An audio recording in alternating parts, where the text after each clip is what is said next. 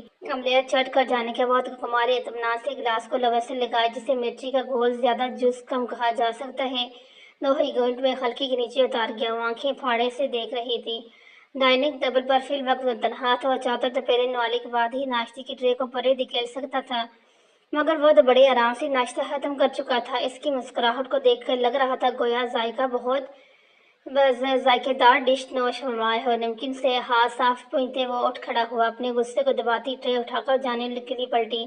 نیند سے جگانے کے لیے تھینکس۔ وہ ورتن حیرت میں مطلع اس کی طرف پلٹی۔ اس کے ایک ہاتھ میں ٹرے تھی جبکہ دوسرے ہاتھ کی کلائی شہزر کی مضبوط گرفت میں تھی۔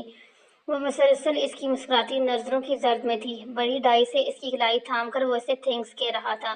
حیرت کی جگہ گیز و غصے نے لے لی۔ خوش فہمی پالنے کی بھی کوئی حد ہوتی ہے اور آج تم اس حد کو پار کر چکے ہو۔ وہ گلاس غلطی سے میرے ہاتھ سے پھسل گیا تھا۔ میں نے تمہیں جگانے کے لیے کچھ نہیں کیا، بس میرا چلے تو تمہیں تاحیات سوتے رہنے کی کوئی دوا کھلا دوں۔ میری بات ذہن نشین کر لو، میں اپنے دشمنوں کی ہیلپ کرنے کی قائل نہیں ہوں، وہ بھی ایسے دشمن جن سے میں تحاشا نفرت کرتی ہوں۔ جھٹکے سے اپنی کلائی چھڑا کر ٹرے ٹیبل پر ٹچکتے ہوئے گرائی۔ میں نے تو کسی گلاس کا ذکر نہیں کیا تھا۔ گلاس کا ذکر کر کے تم نے از خود میرے شک میں یقین کی مہر ثابت کی۔ ونس اگین تھینکس الاٹ میری پرواہ کرنے کے لیے۔ رہا سوال تمہاری مجھ سے نفرت کا تو کیا میں سمجھوں کہ ابھی جو ناشتہ تم نے مجھے سرو کیا وہ تمہاری بے انتہا نفرت کا اظہار ہے؟ Oh God, you are so cute, I can't even think hate you. وہ ایسا تھا۔ بعض اوقات مجھے ایسا محسوس ہوتا ہے گویا تم مجھ سے زیادہ خود کو یہ یقین دلانے کی کوشش میں حرکان ہوتی رہتی ہو کہ تم مجھ سے نفرت کرتی ہو۔ خیر تمہاری نفرت ایسی ہے تو خدا جانے محبت کیسی ہوگی۔ فی الحال تو تمہاری نفرت میں ہی خوش ہوں۔ اس کے چہرے پر جلتی لٹ کو انگلی سے چھیڑ کر وہ پائے کے انداز میں ہاتھ ہلاتا ہار کی چوکٹ کو عبور کر گیا اور ٹیبل کو تھام کر ساکت کھڑی رہی۔ وہ لائن میں جلوے بیٹھی کسی غیر مری نقطے پر نگاہیں مرکز کے شہزار کے بدلے ہوئے انداز کے متعلق سوچ رہی تھی۔ کہاں کھوئی ہو؟ کیا بائی کے خیالوں میں گم ہو؟ اچانک میزنین نے عقب سے اس کے شانوں پر ہاتھ مار کر ہنستے ہوئے کہا۔ اس کی اچانک آمد سے زیادہ وہ اس کے الفاظ سن کر ہڑبڑا گئی۔ درست اندازہ لگایا تم نے، میں اسی کے متعلق سوچ رہی تھی، مگر سوچ کی نوعیت تمہارے انداز سے مختلف ہے۔ لوگ اکثر محبت میں گرفتار ہو کر پیروں کسی کو سوچتے ہیں، لیکن میں تمہارے بھائی کی نفرت بدلا سے سوچ رہی ہوں۔ تم تو واقف ہو کہ میں اس گھر میں کس نیت سے آئی ہوں۔ ظاہر ہے میرے شب و روز اسی سوچوں میں گزرتے ہیں کہ کس طرح شہزار کا جینا مشکل کروں۔ اس نے فوراً اپنی گھبراہٹ پر قابو پا کر کہا، تم بائی سے نفرت نہیں کرتی، تمہیں اس فعل سے نفرت ہے جو انہوں نے انجام دیا تھا، اور سچ کہو تو تمہارے انتقام لینے کے طریقے بھی تمہاری طرح کافی کیوٹ ہوتے ہیں، جن سے پہلے تو بائی کو پرابلم ہوتی تھی پر اب بالکل بھی نہیں ہوتی۔ وہ تمہیں سمجھنے لگے ہیں۔ میری اصلاح مانو تو تم بھی پچھلی باتوں کو فراموش کر کے آگے بڑھو۔ میں مانتی ہوں بائی سے غلطی ہوئی تھی۔ اس دنیا میں ڈھونڈنے سے بھی ایسا شخص نہیں ملے گا جس نے اپنی زندگی میں کوئی غلطی نہ کی ہو۔ انسان خطا کا پتلا ہے، اس لیے معاف کر دینے کا رواج ہے اس کے دنیا میں۔ تم بائی کو معاف کر دو، اپنی لائف نئی سرے سے شروع کرو۔ جھولے پہ اس کے بغل میں بیٹھی میزنی کی بات پر وہ تیش کے مارے کھڑی ہوگی۔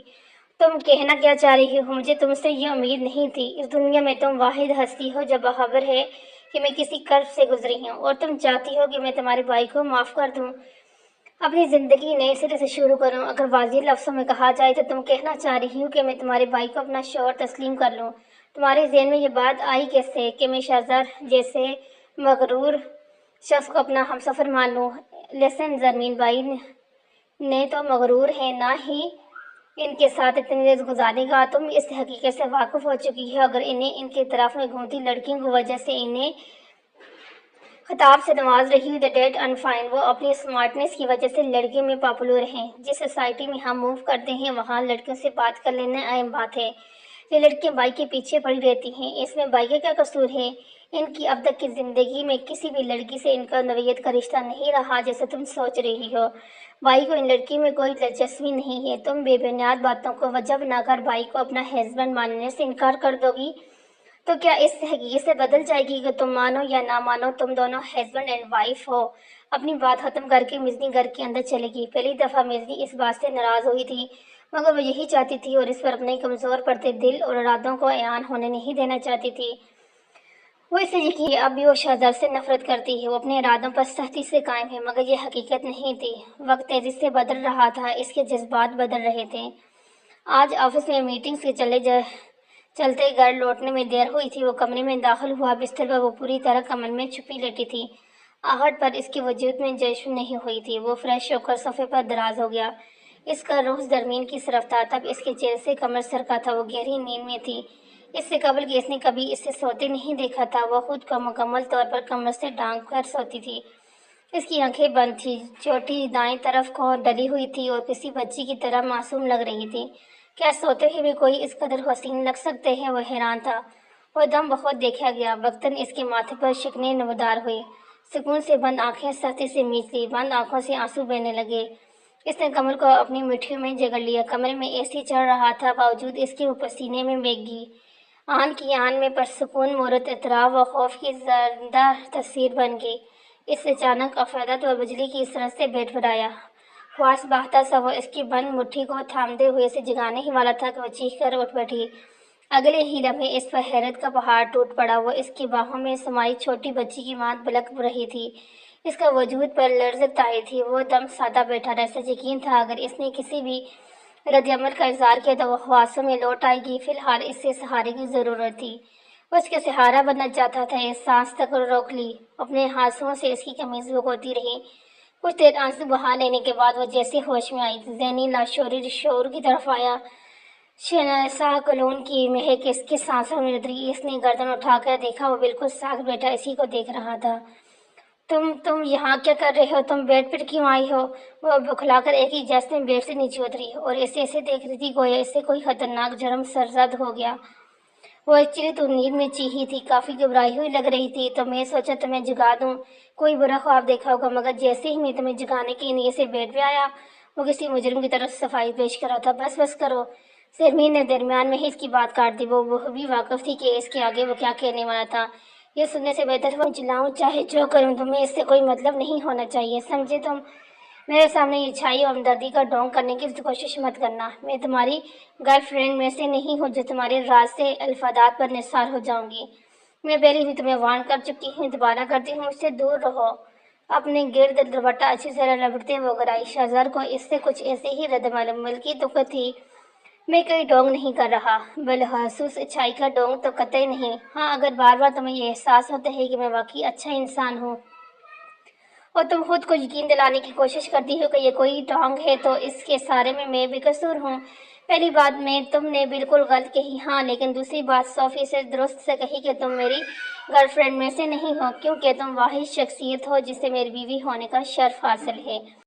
جہاں تک التفاق کا سوال ہے تو میں نے تم پر نہیں، تم نے مجھ پر کیا۔ تم اپنی مرضی سے کچھ دیر قبل میری باہوں میں سمائی تھی۔ وہ اپنا شوخ موڈ میں لوٹ چکا تھا۔ شٹ اپ، بند کرو یہ بیہودہ بکواس۔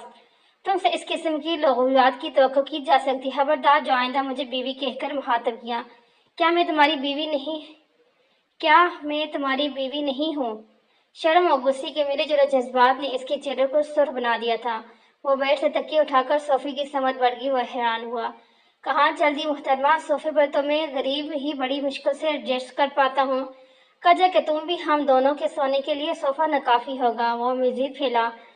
زمین کو لگا زمین پھٹے اور اس میں سما جائے۔ شرم کے مارے اس کے کان کی لوہے تک سرخ ہو گئے۔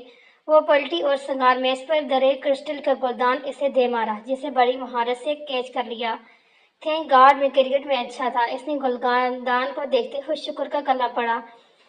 میں نے تم جیسا بیہودہ شخص آج تک نہیں دیکھا۔ مجھے اس قسم کی بکواس سے حد درجہ نفرت ہے۔ آئندہ سوچ سمجھ کے میرے سامنے بولنے کی ہمت کرنا، ورنہ آج تو بچ گئی۔ تمہاری قسمت اچھی تھی، آئندہ میں بنا چکے تمہارا سر پھوڑ دوں گی۔ اور ہاں، آج سے میں صوفے پر سوؤں گی، تم بیڈ پر سونا ہے تو بخوشی سو جاؤ، ورنہ دروازہ کھلا ہے۔ وہ چھانسی کی رانی بنی ہوئی بولی۔ کیا دن آ گئے ہیں، اپنے ہی کمرے میں دربدر کیا جا رہا ہے مجھے۔ خیر ہوتا وہی ہے جو تم چاہتی ہو، سو آج بھی وہی ہوگا، اس نے مسکین شکل بنا کر کہا۔ البتہ وہ سر سے پیر تک چادر تانے صوفے پر دراز تحلیل کر چکی تھی۔ وہ بیڈ پر لیٹ گیا، بظاہر مطمئن نظر آ رہا تھا، مگر وہ الجھا ہوا تھا۔ ایسا کیا دیکھا تھا اس نے خواب میں؟ وہ پریشان تھا، نیند ایک بار پھر روٹ گئی تھی۔ وہ ناشتے سے فارغ ہو کر کمرے میں داخل ہوئی۔ شہزاد آفس جا چکا تھا۔ وہ ڈریسنگ ٹیبل پر بکھرے سامان کو ترتیب دینے لگی۔ دفتراً اس کی نظر ڈریسنگ ٹیبل پر رکھے کرنسی نوٹوں کی گڈی پر پڑی۔ وہ حیران ہوتی ہوئی سیدھی ہوئی، تبھی اس کی نظر آئینے پر چپس کی نوٹ پر پڑی۔ اس نے پڑھنا شروع کیا۔ میں جانتا ہوں شروع میں تمہیں اس نوٹ کو دیکھ کر حیرانی ہوگی، پھر جیسے جیسے تم اسے پڑھنے پیغام کو پڑھتی جائے گی تمہاری حیرانی طیش میں بدلتی جائے گی۔ بالآخر تم اس نتیجے پر پہنچو گی کہ ایک بار پھر میں اچھا بننے کی کوشش کر رہا ہوں۔ یقین جانے میں کوئی ڈونگ نہیں کر رہا۔ ڈریسنگ ٹیبل پر پڑے یہ روپے میں نے تمہارے لیے چھوڑے ہیں۔ مجھے یقین ہے ان پیسوں کو دیکھ کر تمہیں ذرا برابر بھی خوشی نہیں ہوئی ہوگی۔ تم میرے ہاتھوں سے دیے روپے قبول کر لو، یہ ناممکن تھا، اس لیے براہ راست تمہیں یہ روپے دینے کے بجائے ٹیبل پر چھوڑے جا رہا ہوں۔ میں چاہتا ہوں اس گھر میں تمہیں پیسوں کی کمی کبھی محسوس نہیں ہوگی، کیونکہ میں لاکھ امپرفیکٹ صحیح میرے پیرنٹس فرقت ہیں اور اپنی ذمہ داری نبھانا بخوبی جانتے ہیں۔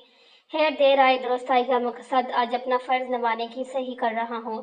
این ممکن ہے کہ میری غیر موجودگی میں بھی تم ان پیسوں کو ہاتھ نہیں لگاؤ گی، مگر اس امید کے سہارے کہ تم اسے اپنا حق سمجھ کر رکھ لو گی میں نے یہ قدم اٹھایا ہے۔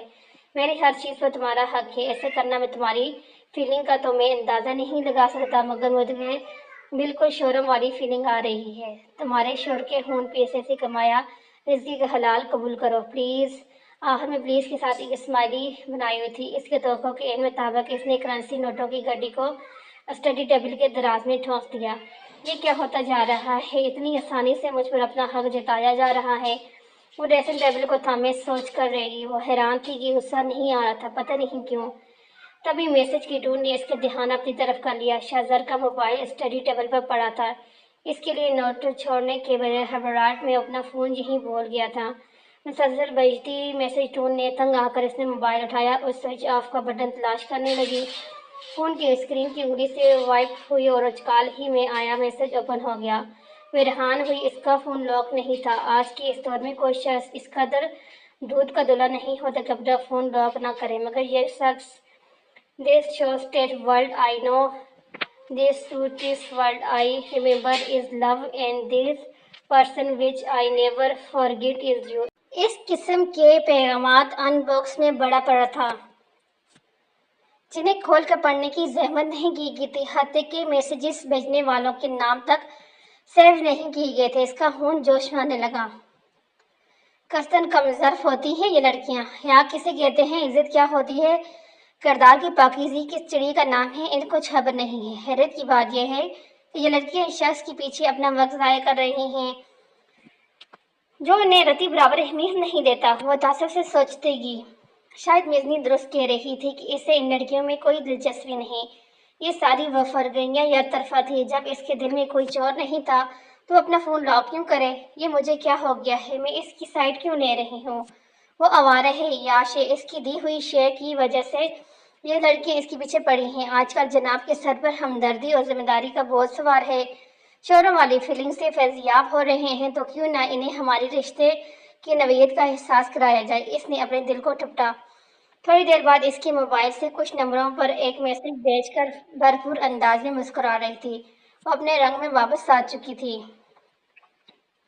آنکھیں پھاڑے لائن میں بچھی کرسیوں پر جمع جدید فیشن کے لباس میں مبوس لڑکیوں کے سمت دیکھ رہا تھا۔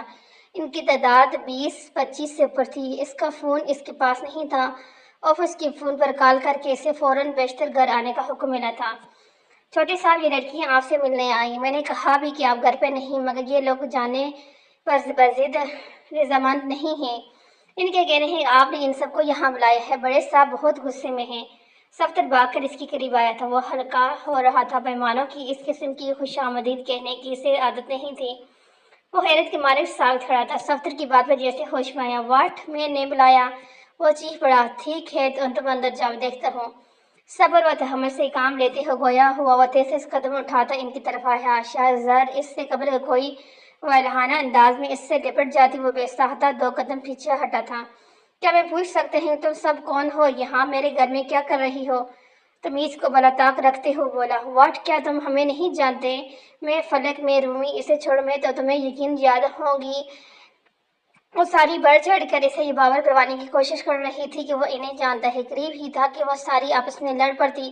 تبھی ان میں سے ایک نے عقلمندی کا مظاہرہ کیا۔ مانا کہ ہم تم پر جان چھڑکتے ہیں، مگر اس کا مطلب یہ تو نہیں کہ تم اپنے گھر بلا کر ہمیں ذلیل کرو۔ یہ مذاق کا طریقہ نہیں ہے۔ وہ ہفکی سے بڑی، اس قسم کے واہیات مذاق کرنے کا مجھے کوئی شوق نہیں۔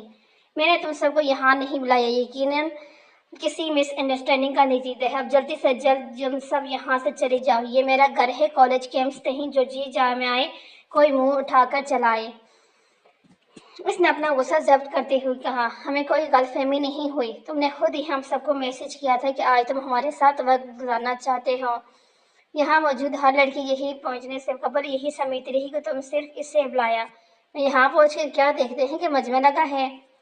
سرخ لباس دبتین کیے ایک لو لڑکی گویا ہوئی۔ دیکھو یہ میسج کی قتلی میں بعد میں سلجھا لوں گا، فی الحال تم سب ابھی اور اسی وقت لوٹ جاؤ۔ میں تم سب سے کسی اور دن مل کر تفصیل سے بات کروں گا۔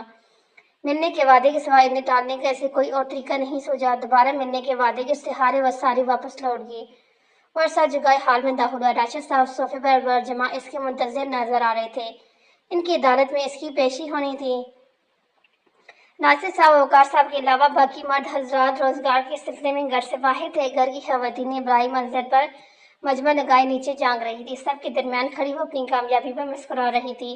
1.5 عرصہ سے قبل وہ کچھ کہتا راشد صاحب دوڑ اٹھے۔ خبردار، جو ایک لفظ تم نے اپنی لبوں سے ادا کیا، چند دنوں کے لیے ذرا اس کی چھوٹ مل گئی۔ شرافت کے جامے سے باہر آنے میں تم نے دیر نہیں لگائی۔ کالج جانے پر پابندی کیا لگی؟ ان بے غیرتی کے تصویروں کو گھر پر ہی دعوت دے جانے لگی۔ اس ڈھائی سے میرے مقابل کھڑے ہو کہ تم کہنے والے ہو، معذرت کرنے والے ہو، یہ انصاف مکرنے کا ارادہ ہے کہ ان لڑکیوں تم نہیں بلایا؟ معذرت پیش کرنے کا ارادہ ہے تو ٹھیک ہے، لیکن اگر مکر جانے کا ارادہ ہے تو ان کی یہاں موجودگی کا الزام کسی کے سر ڈالو گے۔ تم نے انہیں بلایا تھا تو کیا میں انہیں میرے گھر آنے کی دعوت دی تھی؟ وقار صاحب نے بمشکل اپنی ہنسی روکی اور سر جھکائے کھڑا رہا۔ کہنے کو کچھ تھا ہی نہیں، معذرت وہ قبول نہیں کرتا اور مکر جانا اس کے بس میں نہیں تھا۔ عالیہ بیگم، اس سے کہہ دو کہ آئندہ اس نے ایسی حرکت کی